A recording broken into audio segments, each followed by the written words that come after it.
Muchas gracias primero que nada, a los organizadores por invitarme. Esta es una muy buena, una bellísima oportunidad para mí de volver a donde empezaron mis intentos de volverme un investigador y sobre todo de poderme dirigir a una audiencia tan interesante, tanto de gente de investigadores como de gente joven que se está formando en la investigación en un área tan interesante como esta. Espero que me mantengan por una hora, porque yo soy muy bueno para platicar y luego no los quiero aburrir. Pero a ver, vamos a ver.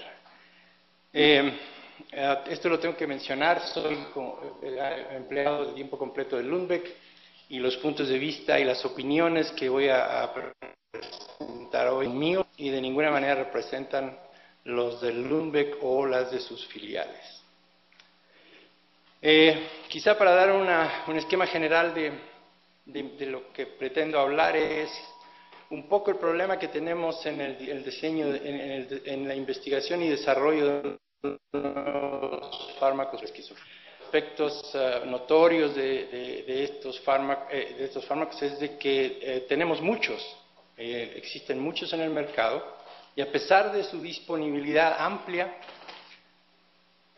los pacientes con esquizofrenia siguen enfrentando obstáculos enormes en su recuperación funcional, con residuales de su bienestar físico, psicológico y social, y además con un costo económico muy elevado. Uno de los aspectos claves de esta área de la farmacología es que el descubrimiento de los fármacos que funcionan y que usamos hoy en día se hizo hace 60 años y no han habido innovaciones significativas desde el descubrimiento de lo que en aquella época llamamos los neurolépticos. Y en los años recientes esto han habido costosos fracasos en los esfuerzos para desarrollar y descubrir y desarrollar nuevos tratamientos. Y estos fracasos realmente son un llamado de atención, en realidad para toda la comunidad, que obliga a la revisión de los modelos fisiopatológicos y psicopatológicos de la esquizofrenia como un requerimiento imprescindible para la innovación terapéutica en el futuro. A ver si lo logro convencer. Un poco con la historia de los neurolépticos. Primero lo descubrió Paul Charpentier, que sintetizó una serie de fenotiacinas y que su interés era desarrollar antihistamínicos. Un cirujano, Henry Marie Laborit, en 1949, utiliza la prometacina para prevenir el shock quirúrgico y describe que los pacientes se calman, relajan y se vuelven indiferentes a su medio ambiente. Y describe esto como una lobotomía farmacológica. Aparentemente los psiquiatras en aquella época, un poco diría yo, presionados y desesperados por lo poco que podían hacer por sus pacientes psicóticos, empezaron a probar estos medicamentos en forma espontánea y en 1952 Joseph Hammond realmente la usa por primera vez la clorpromacina con éxito en un paciente con una crisis maníaca. A partir de ahí, en el mismo año, DeLay y Denneker usan la clorpromacina como una monoterapia y describen grupos de síntomas caracterizados por hipomotilidad e indiferencia, al que ellos denominan síndrome neuroléptico. Este concepto va a dominar el desarrollo de estos medicamentos por mucho tiempo, pero también tuvieron un impacto sobre la forma en la que inicialmente se administraron y se recomendó su uso. Ya.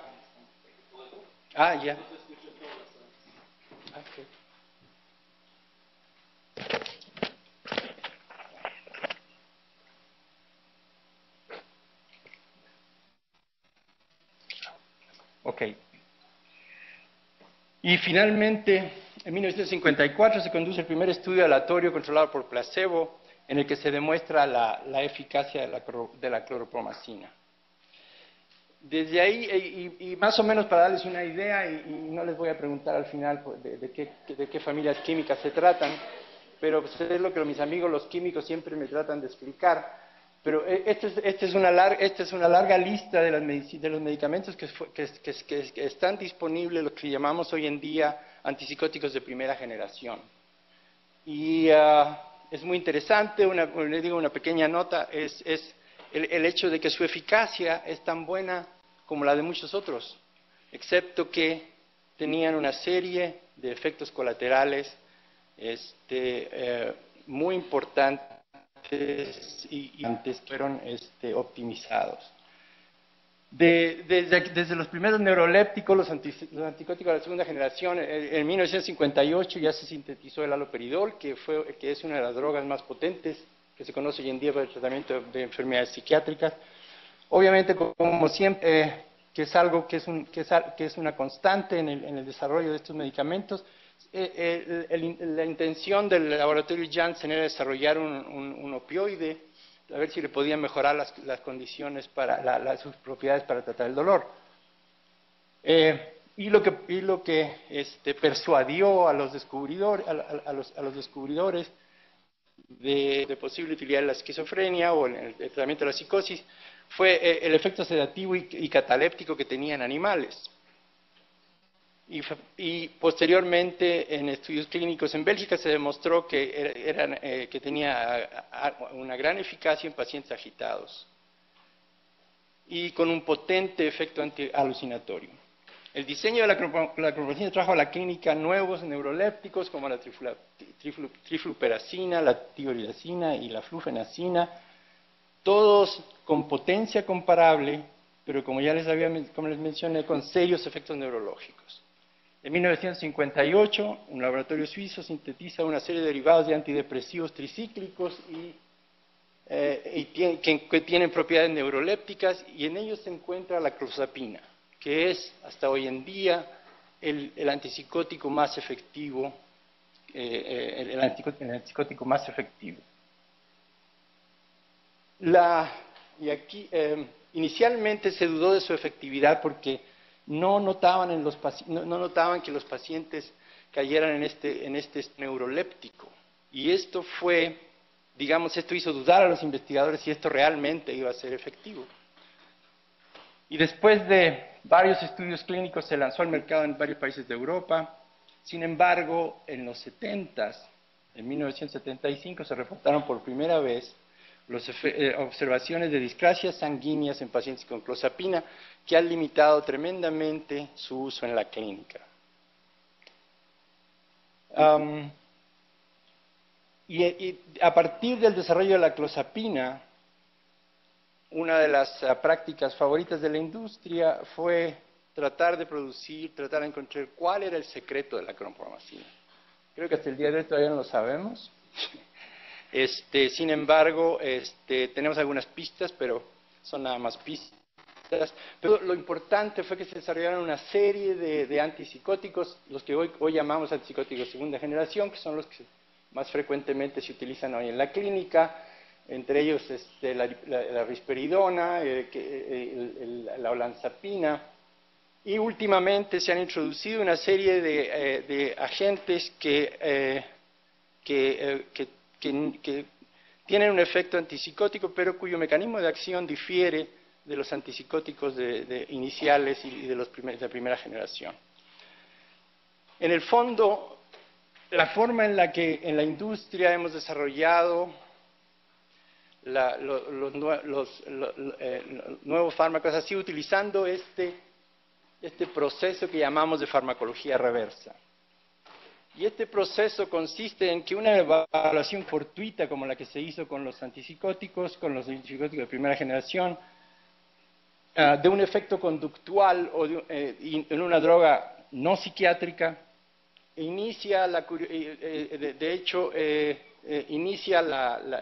descubrimiento de esto inicia un enorme esfuerzo que, como vamos a ver, lleva a intentar elucidar el mecanismo de acción de la droga, esto que llamamos farmacología reversa, y a partir de esto, y a partir de las ideas y de los conceptos de los resultados de estas investigaciones, se sintetizan y se prueban nuevas drogas en modelos conductuales en animales.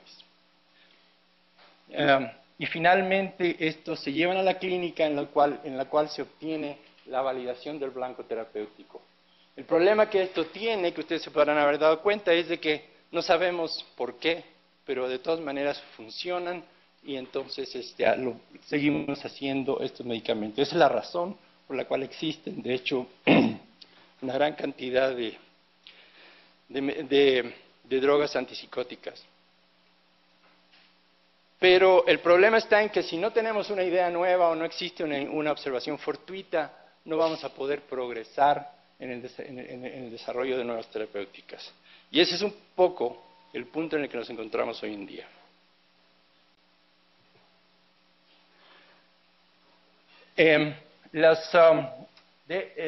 Entonces, la innovación en la investigación del desarrollo de antipsicóticos de segunda generación, como clozapina y quetiapina, que fueron descubiertos mente por sus efectos en modelos animales, que eran predictivos de eficacia y sus efectos colaterales.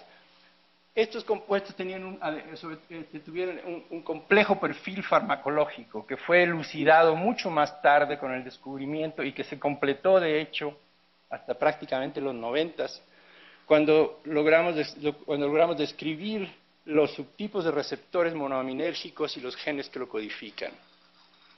Sin embargo, el desarrollo de fármacos selectivos, con toda esa tecnología y con todo ese conocimiento, el desarrollo de fármacos selectivos para subtipos específicos, como por ejemplo los receptores de 4, los receptores 5-HT2A y 5-HT de serotonina 2C, han resultado futiles. Ninguno de ellos realmente ha terminado de probar eficacia clínica. Y de hecho, entonces, en lo que se ha basado el descubrimiento de nuevas drogas antibióticas es en la actividad antipsicótica en ciertos modelos animales, y que esa ha sido la plataforma preferida. Utilizando esos mismos modelos, recientemente se han llevado a la clínica nuevos blancos farmacológicos, como por ejemplo los agonistas de los receptores metabotrópicos glutamatérgicos 2,3, y a pesar de que estos tenían efectos en los mismos modelos en los que tenían los antipsicóticos basados en receptores dopaminérgicos, estos fracasaron en forma costosa a la hora de llevarlos a las pruebas clínicas. De tal manera que la predictibilidad antipsicótica de ciertos modelos animales solo se aplica a las familias químicas específicas de las cuales fueron descubiertas. Y constituye el gran problema de por qué y esta es una de las grandes barreras que tenemos hoy en día para el desarrollo de fármacos. Simplemente para tratar de describir cuáles son las características de estas familias de antipsicóticos, este es el perfil farmacológico de los antipsicóticos y aquí se puede ver que, por ejemplo, algunas características en común que tienen es la alta afinidad que tienen por los receptores de dopamina D2, baja afinidad para receptores D1, alta afinidad también para los receptores D3, que de alguna manera se comportan desde el punto de vista fisiológico muy parecido a los D2. También tienen diferentes afinidades hacia a los receptores serotoninérgicos 1A, pero también, también importantemente tienen impactos, tienen alta afinidad por los receptores de serotonina 2C y sobre los receptores H1, que son probablemente los responsables de los efectos metabólicos que tienen los antipsicóticos de segunda generación. Este es un problema serio porque esto está creando morbilidad en los pacientes en la medida en la que tratamos de tratar sus síntomas psicóticos. Sin embargo, el precio que tienen que pagar es esta de alguna manera esta tendencia a la obesidad y a trastornos metabólicos, para la cual la población, por ejemplo, de pacientes con esquizofrenia, de por sí tiene una susceptibilidad desde un principio, independientemente del tratamiento. El otro receptor importante aquí es el receptor 5-HT2A, que aparentemente juega un papel importante en la disminución de los síntomas extrapiramidales, que fueron los que de alguna manera limitaron el uso de los neurolépticos. Disculpa un momentito.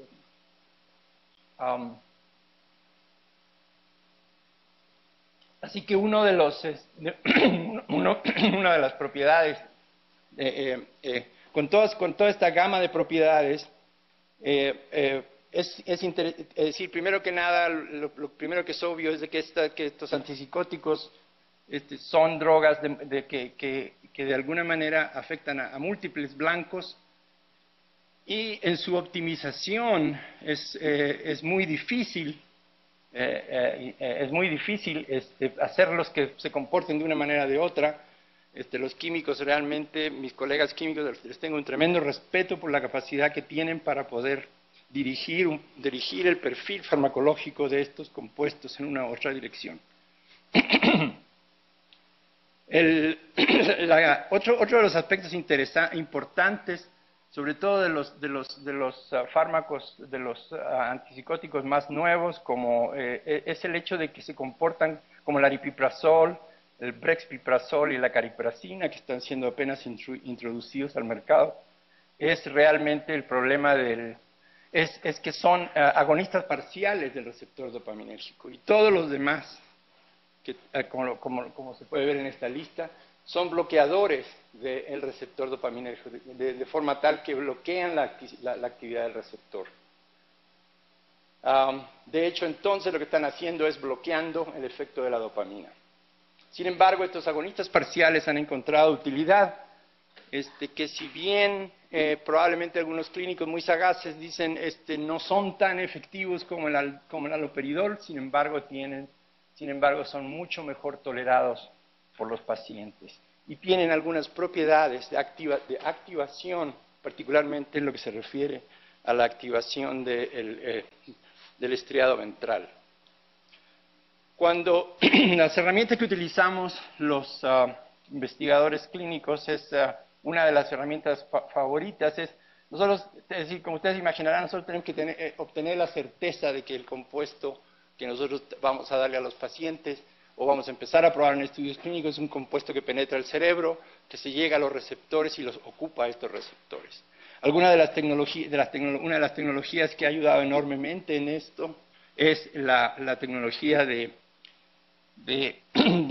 emisión de positrones, de tomografía de emisión de positrones, con la cual nosotros podemos ubicar y podemos saber correlacionar la dosis con el grado de ocupación, por ejemplo, en este caso, del receptor D2, aquí representado el receptor 5-HT2, y también representado el de serotonina 1A. De esta forma, entonces, se llegó en un momento dado a predecir que para obtener un efecto antipsicótico necesitábamos tener ocupados más o menos como el 68% de los receptores dopaminérgicos. Entonces nosotros podíamos de alguna manera decidir qué dosis podíamos empezar a probar en los pacientes a partir de estos estudios. Esta aplicación, digamos, traducional ha sido muy útil y tecnológicamente muy útil, aunque la predicción, y la predicción también decía que si ocupamos más allá del 80% de los receptores D2, el riesgo de producir efectos extrapiramidales es muy grande. Esta regla realmente no fue cierta, porque hay, como les voy a mostrar aquí en esta gráfica, existen varios antipsicóticos que desafían esa regla. Uno es la clozapina y la otra es la quetiapina. Estos receptores, a las dosis efectivas, no logran ocupar más del 40% de los receptores dopaminérgicos. Y a diferencia de estos, los agonistas dopaminérgicos, de hecho, para que sean efectivos, necesitan ocupar más allá del 80% de los receptores y sin realmente efectos directos extrapiramidales. Esto indica, digo, una historia tan bonita de que todo esto era relativo todas estas actividades estaban relacionadas a los receptores D2. De hecho, tiene sus excepciones, y es obvio que entonces esto obliga muchas veces a tener que replantear la forma en la que vamos a proceder. A partir de entonces este mecanismo farmacológico del bloqueo de receptores de dopamina, se desarrolló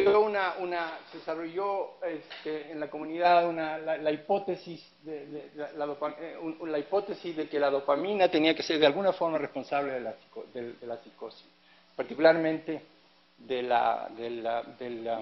los cuadros psicóticos y en particular de la esquizofrenia.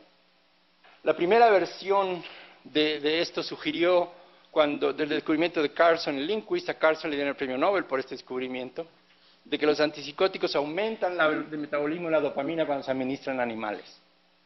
Y y luego esto fue corroborado por el efecto antipsicótico de la reserpina, que destruye los sitios de recaptura. Hay una relación entre las anormalidades de la dopamina cerebral y los aspectos prodrómicos y de neurodesarrollo de la esquizofrenia, porque ninguno de estos hallazgos podía ser explicado estrictamente por una normalidad dopaminérgica.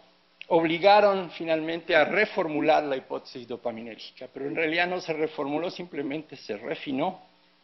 Y esto se basó fundamentalmente en que una serie de investigadores armados de los mejores recursos tecnológicos en imagen, haciendo estudios de neuroimagen con fluorodopa y el antagonista de dopamina D2, raclopride, demostraron que la psicosis aguda en la esquizofrenia se asocia consistentemente con un aumento en la síntesis, con un aumento en la liberación de dopamina y con la concentración sináptica en el estado de reposo. Y estos hallazgos, entonces, de alguna manera, se modificaron pues la forma en la que entendemos el rol de la dopamina. Posteriormente, y un poco aprendiendo las lecciones que los neurobiólogos que estudiaron el sistema dopaminérgico en el caso de la drogadicción, el rol se ha podido refinar este concepto y prácticamente entender a grandes rasgos el rol de la dopamina en la fisiopatología de los síntomas psicóticos. Y lo que tenemos aquí es que el aumento de la síntesis y la liberación. Los psicóticos entonces bloquean los postsinápticos y y de alguna manera entonces reducen la transmisión dopaminérgica, y esto reduce impacta directamente esto que llamamos la saliencia aberrante. La saliencia es de alguna forma es un concepto difícil de traducir al español, o me resulta a mí difícil. Pero se trata básicamente el sistema dopaminérgico tiene este efecto fisiológico de filtrar la información que llega hacia la corteza. De forma tal que si este sistema está sobreactivado, de alguna manera se perturba todo el sistema, sobre todo la capacidad de la corteza frontal para decidir cuál es el origen y a qué estímulos que provienen del medio ambiente necesita enfocarse. Y esto, de alguna manera, si lo vemos bien desde el punto de vista psicopatológico, es el sustrato psicopatológico tiene una reminiscencia poderosa de los efectos de los síntomas psicóticos. Y armados con esta teoría, de hecho, es decir, y muy a mi pesar, porque yo no era muy amigo de la idea de la dopamina, básicamente hay que reconocer que finalmente más o menos tenemos cuando menos un modelo heurístico. Perdón, aquí se me fue el... Ahí está. Un modelo heurístico, y en este modelo viene, entonces este es el modelo que de hecho fue, es decir, adelantado por Kshitish Kapoor y algunos otros investigadores, de la dopamina, dado el papel que tiene la dopamina en la atribución de prominencia de estímulos sensoriales. De alguna manera esto es lo que enlaza la biología y la farmacología en la fenomenología de la psicosis. De alguna manera entonces, como les explicaba, las predisposiciones genéticas llevarían a una disregulación del disparo o de la liberación de dopamina. Esta llevaría a la aberración, a esta aberración de la atribución de prominencia y de novedad, y de hecho entonces a una serie de representaciones internas alteradas que llevarían a las delusiones, y las delusiones concebidas como un esquema cognitivo que el paciente desarrolla para básicamente expresar esta saliencia o esta prominencia anormal de su experiencia. Y de alguna manera esto es lo que los antipsicóticos, al bloquear el efecto de la dopamina, básicamente disminuyen estos síntomas y de alguna forma llevan a la mejoría. ¿Cuál es el impacto real de los? Entonces uno se pregunta, ¿cuál es el impacto real de los antipsicóticos sobre las diferentes dimensiones de la esquizofrenia? Y este es un aspecto sumamente importante porque, claro, todos tenemos una idea. Creo que básicamente todos pensamos, bueno, son antipsicóticos, son efectivos para disminuir las delusiones, para disminuir las alucinaciones, y que de alguna manera tienen un impacto prominente sobre lo que nosotros reconocemos en la esquizofrenia como los síntomas positivos. A diferencia de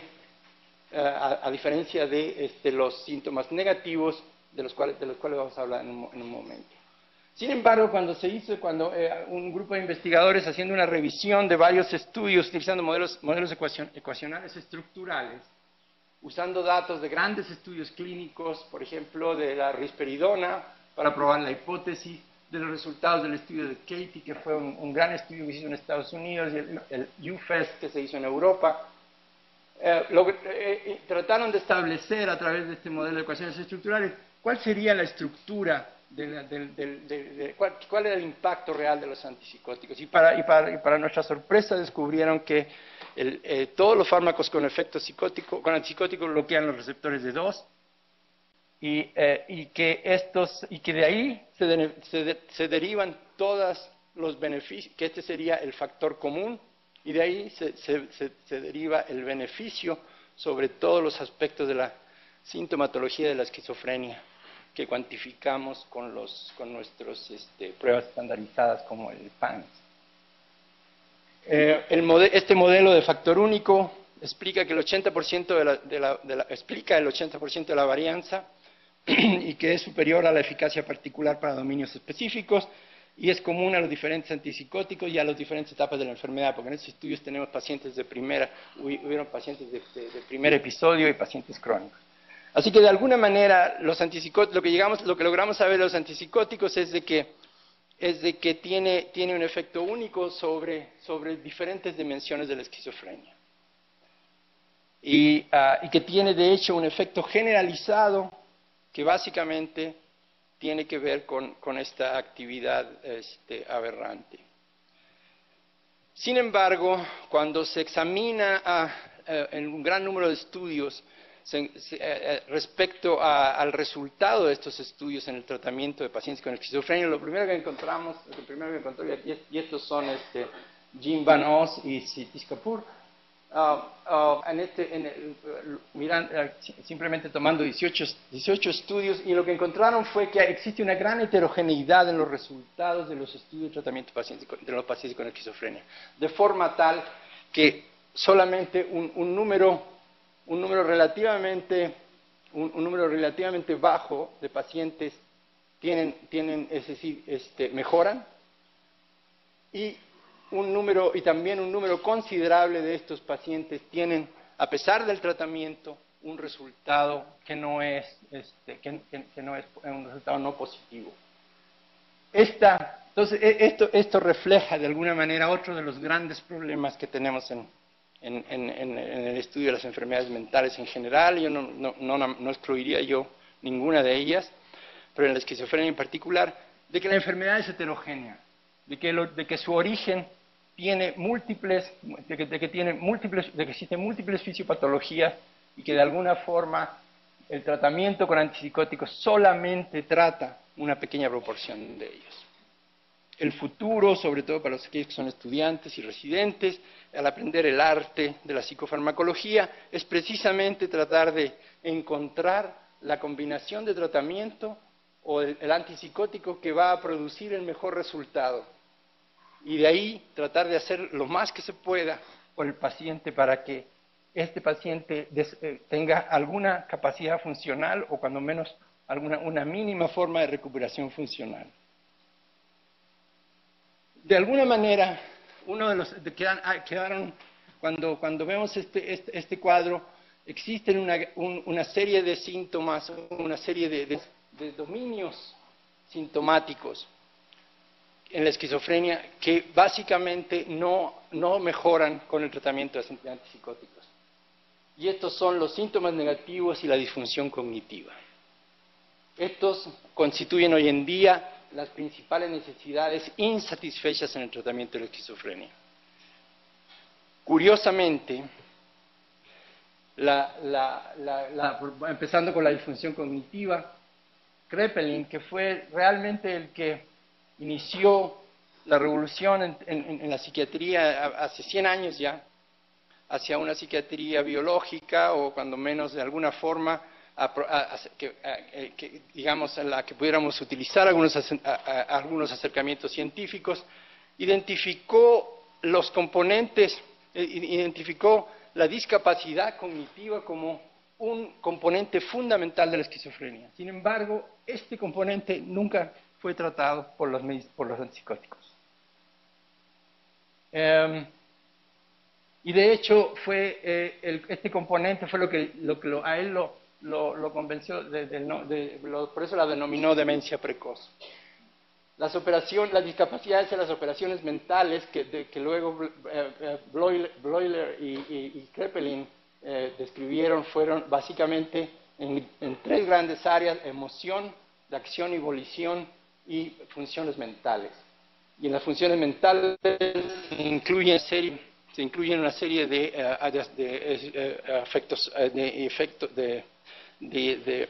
dominios, de componentes del dominio cognitivo. El deterioro, un poquito de la historia del deterioro cognitivo de la esquizofrenia. Esto no es ninguna novedad para los clínicos, pero de alguna manera pues es importante tratar de entender, ¿es esto cierto o no?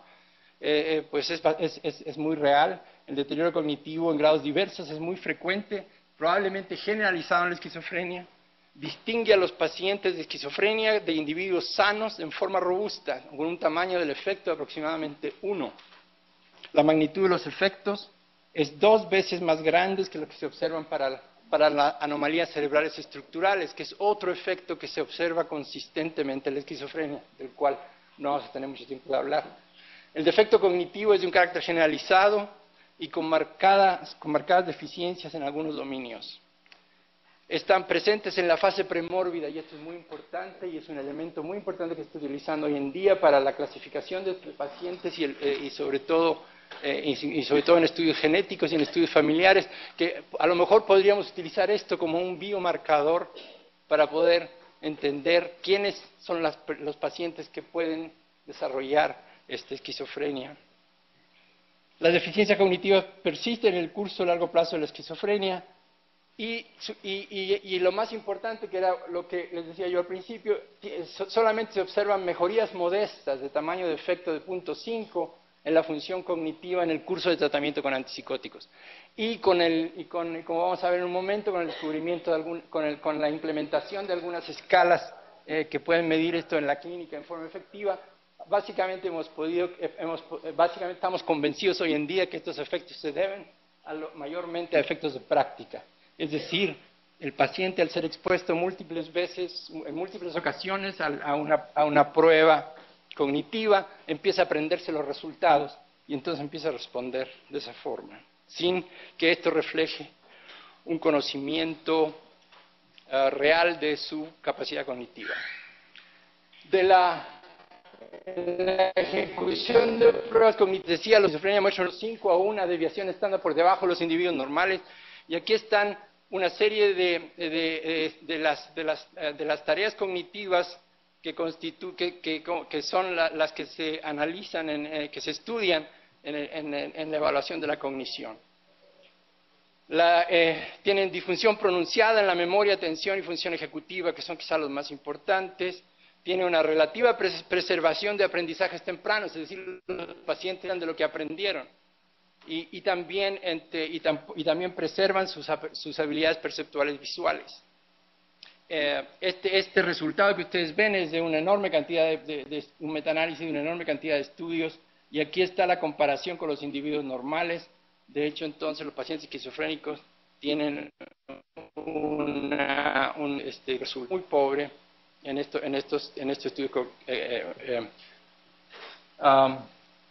estudios cognitivos, de la función cognitiva. Uno de los problemas, y bueno, se me olvidó corregir algunas cosas aquí, pero este problema llevó hace aproximadamente unos 10 o 12 años al NIMH, el Instituto Nacional de Salud Mental en Estados Unidos, lanzó una iniciativa para facilitar el desarrollo de agentes farmacológicos para mejorar la función cognitiva en pacientes con esquizofrenia. Y esto se logró a través de un proceso de creación de que incluyó representantes del mundo académico, de la industria farmacéutica y del gobierno.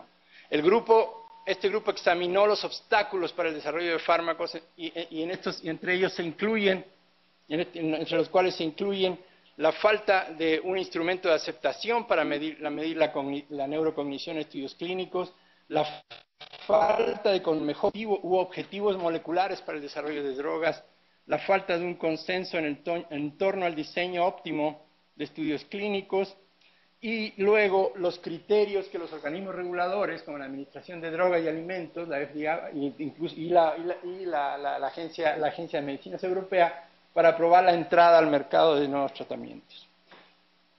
Gracias a este esfuerzo, entonces, se diseñó esta batería cognitiva que conocemos hoy en día con el Consensus Cognitive Battery, el Matrix Consensus Cognitive Battery MCSB, y que básicamente los expertos identificaron todas estas tareas, todos estos dominios cognitivos como importantes de ser evaluados en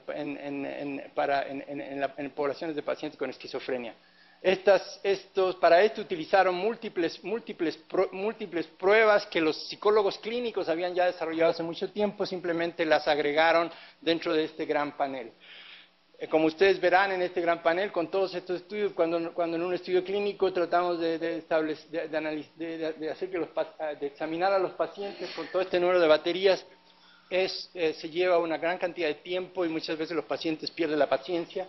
Sin embargo, el instrumento es robusto. Cuando el instrumento se probó en individuos normales comparados con pacientes con esquizofrenia, se descubrió lo que ya sabíamos, que los pacientes con esquizofrenia tienen resultados mucho más pobres en el resultado de esta batería. A partir de esto, entonces, se empezaron a estudiar un aluvión de estudios, digamos, de distintos blancos farmacológicos y su posible efecto para tratar de identificar para poder hacer algún medicamento que mejorara la función cognitiva en la esquizofrenia. Y entre ellos se encuentran pues casi cualquier cosa que se nos pudo ocurrir a los científicos, como por ejemplo los receptores de glutamatérgicos, tanto los AMPA como los NMDA, los moduladores de receptores glutamatérgicos metramotrópicos, los agonistas dopaminérgicos de 1, adrenérgicos, muscarínicos, y entre ellos los agonistas colinérgicos nicotínicos, sobre todo los alfa-7, y algunos moduladores de GABA, y entre ellos también los antagonistas histaminérgicos. A poco de andar a utilizar estos, obviamente que una gran cantidad de estos estudios resultaban negativos y a todo el mundo se le pararon los pelos y empezaron a decir qué monstruo hemos creado. Sin embargo, hace relativamente poco, hace casi un año, se ha hecho una evaluación de la utilización de esta batería en estudios clínicos y las conclusiones son de que efectivamente las recomendaciones de Matrix son operativas y son hables en el diseño de estudios clínicos. Los criterios de elegibilidad estándar funcionan bien. Sin embargo, la evidencia sugiere que es mejor seleccionar sujetos con altos valores basales. No existe una evidencia documentada de que algunos aspectos de la cognición se mejoran en vez de otros. Y tampoco de que los resultados son mejores si se excluyen ciertos medicamentos como los antipsicóticos o anticolinérgicos. Esta batería es esencialmente válida y sin embargo es necesario tomar medidas para la reducción de los efectos acumulados. De hecho, una de las recomendaciones es de que, y sobre todo que hicieran las agencias regulatorias, es decir, nos dijeran a los clínicos, ¿saben qué? Esto es muy interesante, pero sus medidas cognitivas son increíblemente sofisticadas. ¿Cómo le podemos ayudar al médico que tiene que ver al paciente a que sepa que esta medicina le está ayudando al paciente o no? Y esto llevó, de hecho, a la exigencia por parte de las agencias regulatorias de que necesitábamos tener una batería de prueba de escalas fuertes. Que necesitábamos demostrar que el medicamento podía cambiar cualquiera de estos aspectos cognitivos, pero que sin embargo el impacto final tenía que ser un aumento en la funcionalidad del paciente. Y esta es, de hecho, es bastante sensata y creemos que finalmente por ahí es por donde vamos a poder demostrar que efectivamente hemos encontrado algo que funciona. De hecho, de todos esos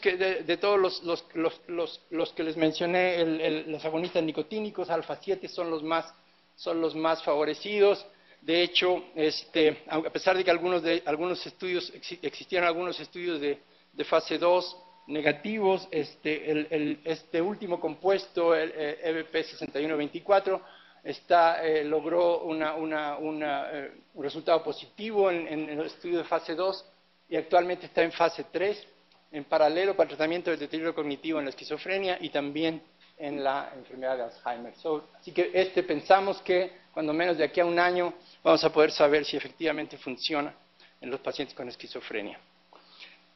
El impacto funcional de la esquizofrenia, creo que pues, para esta comunidad es obvia, ¿verdad? La disfunción cerebral a través de la psicopatología y la función discognitiva trae una disminución en la capacidad de enfocar la atención, de aprender nuevas habilidades laborales, incluso, por ejemplo, de tener en mente la secuencia requeridos para preparar una comida, inhibir las distracciones internas y externas durante una conversación. Y las consecuencias de estas son que los pacientes tienen habilidades vocacionales deficientes, una discapacidad para la vida independiente, habilidades sociales deficientes y una conducta social disfuncional. Y el costo es muy alto. Estos pacientes los pacientes esquizofrénicos se encuentran entre los más pobres de los pobres en todas las sociedades, subempleados o desempleados, con una gran discapacidad para la vida independiente y la discapacidad social. El aliciente para proveer una solución para los pacientes está ahí, es necesario simplemente ejecutar en esto. La otra área importante en esto son el área de los síntomas negativos de la esquizofrenia. Los síntomas negativos que básicamente son estos que listamos aquí, que se refieren al aplanamiento efectivo, a logia, bulia, apatía, anedonia y deterioro retardo psicomotor y deterioro de la atención. Los síntomas negativos en esta gráfica, de hecho, se representan en azul, se representan en rojo, y existen antes del primer episodio, se acentúan durante los periodos agudos, persiste en los periodos en los que el paciente tiene los síntomas positivos controlados y vuelve nuevamente a aparecer cuando el paciente tiene un relapso en su sintomatología psicótica. El problema, y estos son, de hecho, los responsables de una enorme morbilidad a largo plazo y también afectan seriamente el estado funcional. Los síntomas negativos se clasifican en secundarios y secundarios. Los primarios son idiopáticos, los secundarios normalmente se refieren a causas subyacentes, entre ellas el tratamiento con antipsicóticos, sobre todo antipsicóticos de primera generación. Y de hecho existe una serie de definiciones para investigación de pacientes que son ya sea con síntomas negativos predominantes o prominentes. Esto no vamos a saltar dada la enorme necesidad en esta área del hecho de que los antipsicóticos, a pesar que se probaron, la mayor parte de los de segunda generación se probaron en estudios de síntomas negativos y ninguno de ellos realmente en pacientes crónicos sin síntomas o con mínimos síntomas positivos, y estos pacientes no mejoraron sus síntomas negativos. Uno de los medicamentos que recientemente entró a estudios clínicos fue la bitopertina, que de hecho es un inhibidor de la recaptura de glicina. Aquí simplemente les muestro todos los datos preclínicos que demostraron exactamente cuál era la cantidad, cuál era la dosis de tratamiento que se necesitaba para inhibir el transportador de glicina, para generar niveles de glicina que pudieran ser efectivos, y esto llevó a la selección de estas dosis que fueron las que se utilizaron en los estudios clínicos. El primer estudio clínico fue exitoso, un estudio de fase 2, en la cual se diferenció en los síntomas negativos con una tendencia al cambio positivo en la mejoría de síntomas funcionales. Se consideraron, los científicos de Roche consideran que con eso se demostraba su hipótesis y de hecho siguieron estudios clínicos de fase 3, los cuales reclutaron a una enorme cantidad de pacientes y en dos diferentes diseños clínicos, uno en el que se probaba simplemente para reducir los síntomas negativos, en el otro para reducir los síntomas persistentes, y en todos estos estudios no se pudo confirmar el resultado obtenido en la fase 2, y el tratamiento con bitopertina no se diferenció de placebo. Esta falla, ¿para qué les cuento lo caro que costó? Costó aproximadamente $1.000 millones. Que simplemente, y una gran cantidad de horas de paciente que fueron molestados para entrar en estudios clínicos. Y desgraciadamente sin ningún resultado al final del día. Una suerte semejante corrió el pomaglometat metionil, que es un agonista de los receptores de glutámicos 2,3, se diferenció de placebo, que no se diferenció de placebo en estudios de pacientes con síntomas negativos, y tampoco demostró un efecto en esquizofrenia general. Estos resultados entonces han llevado a lo que hoy conocemos prácticamente como una crisis dentro de la industria, en el sentido en el que es tan alto el riesgo de fracasar, a pesar de tener esta enorme cantidad de datos biológicos, de efectos en animales y de efectos y modelos conductuales, entender exactamente cómo funcionan en los pacientes en los que vamos a tratar. Sin embargo, cuando los tratamos estos pacientes simplemente no responden a este tratamiento. Esto ha creado realmente una tendencia muy marcada hoy en día a que la industria farmacéutica ha despriorizado de alguna forma todo el área de desarrollo de medicamentos para psiquiatría, incluyendo obviamente los tratamientos para esquizofrenia. Lo que necesitamos entonces es de hecho un cambio hacia la ciencia traduccional, en la cual la transferencia del conocimiento de la investigación básica se traduzca más directamente en métodos nuevos de prevenir, diagnosticar o tratar enfermedades, y la transferencia de la observación clínica en hipótesis que puedan ser comprobadas.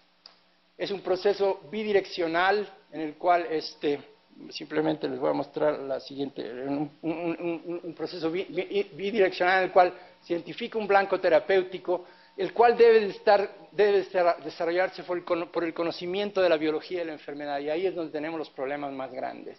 De ahí llevarla al desarrollo clínico de prueba de mecanismo y prueba de concepto, y que pueda ser llevada a la fase 3.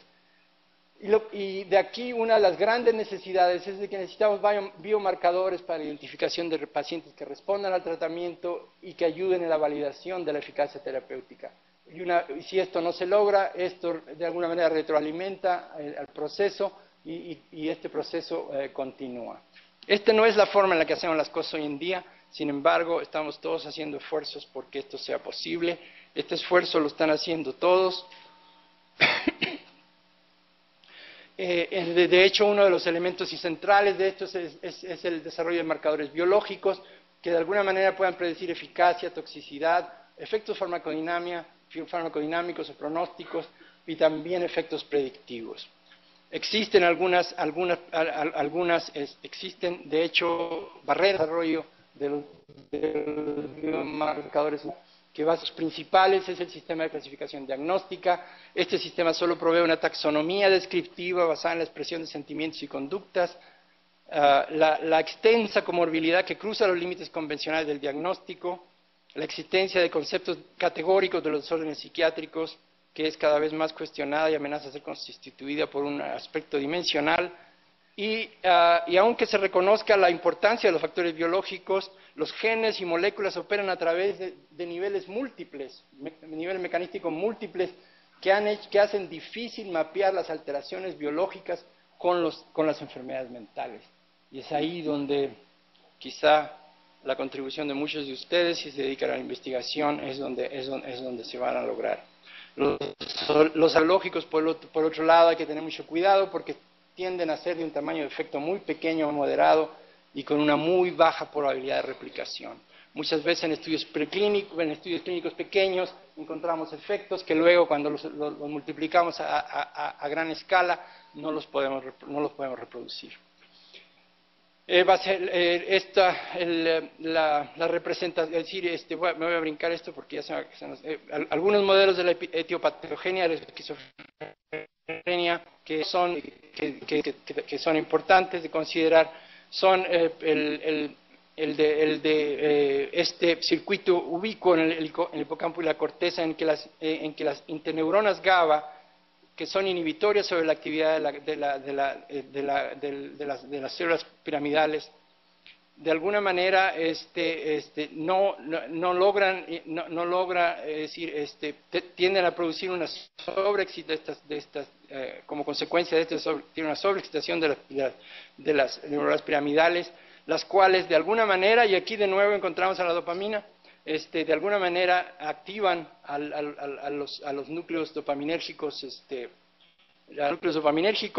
y lleva a la disinhibición. Pero el problema importante aquí es el déficit de estas neuronas de GABA, que de hecho, como está representado aquí, una de las entradas hacia la neurona GABA son los receptores NMDA. Por eso nadie se debe sorprender de que muchos de estos siguen siendo objetivos para blancos terapéuticos. pero existe un hallazgo concreto de disfunción de interneuronas GABAérgicas en la esquizofrenia. Este es el trabajo original de Francine Bennett, pero mucho más recientemente el de David Lewis, en el que existe una deficiencia, primero que nada, una deficiencia de actividad de ciertos canales de potasio, y un trastorno patológico que fundamentalmente se caracteriza por disminución de GAT67 y de las neuronas y de parvalbúmina. Estos son responsables, de hecho, de estos tratamientos, son responsables de uno de los elementos importantes electrofisiológicos, que es la activación de la frecuencia gamma. Y aquí se representa básicamente la consecuencia de este déficit, que es que estas oscilaciones gamma, que son las que de alguna manera controlan la excitabilidad de las neuronas piramidales, es decir, que de alguna manera participa en el proceso, básicamente desaparece en el caso de la deficiencia GABAérgica.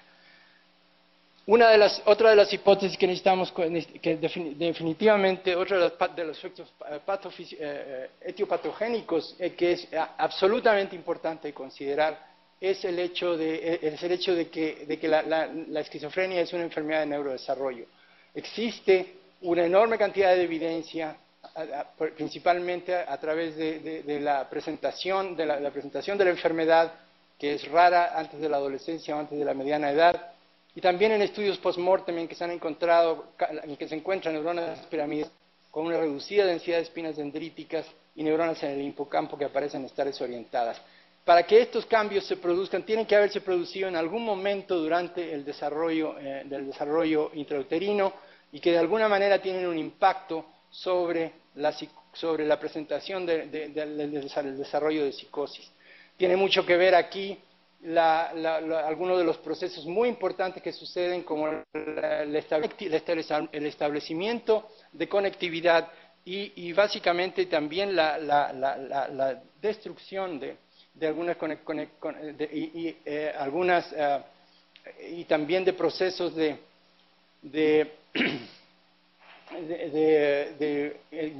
este proceso espontáneo de reducción de las conexiones excitatorias con el desarrollo.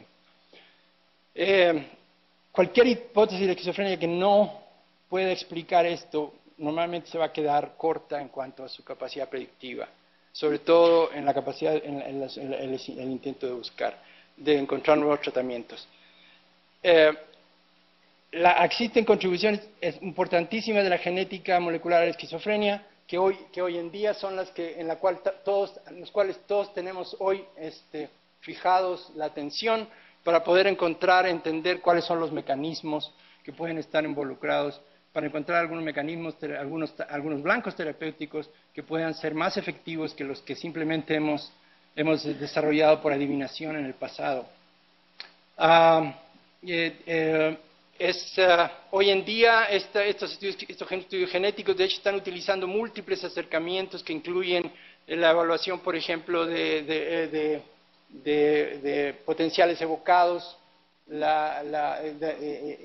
y también estudios de imágenes combinados con una serie de otros marcadores con el objetivo de identificar cuáles pueden ser las bases fisiopatológicas de la enfermedad.